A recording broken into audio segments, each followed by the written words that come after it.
If you like that intro and you want to see more, like the smash button. How's it going, everybody? And finally we're out of quarantine. 2 weeks inside was not as bad as I expected it to be. There were lots and lots of streaming services.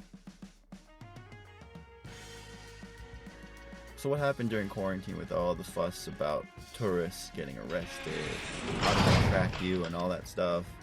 So like I said in the last video, I went ahead and gave them my information in the form. It had my number. I put my mom's number. Yeah, they never called my mom except for that first initial time to make sure it was an actual number. After I got to Hawaii, I think 1 or 2 days later, they called me up and said, do you know there's a quarantine? You should like social distance.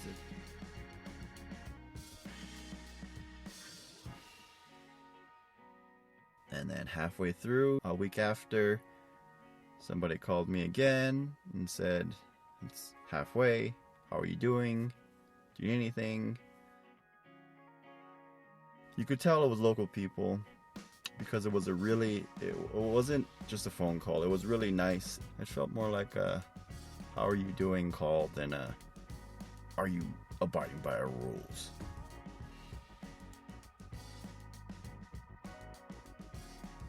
And then the third time, someone called me at the end, and this is the final time, just to tell me, hey, you've got like 1 day or 2 days, whatever it was, and then on this date you can go out and be free.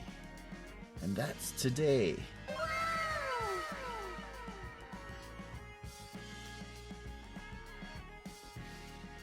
So, since today is the first day out of quarantine, Mom and I drove down to Waikiki. Why did we drive down to Waikiki? Because during the pandemic, obviously there's not a lot of tourism coming to Hawaii since you got to quarantine for 14 days. So on Sunday mornings, they close off one of the main streets in Waikiki and allow people, local people usually, to go ahead and own the streets. And usually what it is just for bikes or skateboards, as you see. And the cops close down the roads. Honolulu, among other cities, have installed these rent-a-bikes. A lot of people had rented these out for the Sunday morning activity. So what do you think about this city program? Do you think it's really cool to bring people back to some place that often local people don't frequent? Thank you for watching, and if you haven't already, subscribe to the channel, and we'll see you in the next video.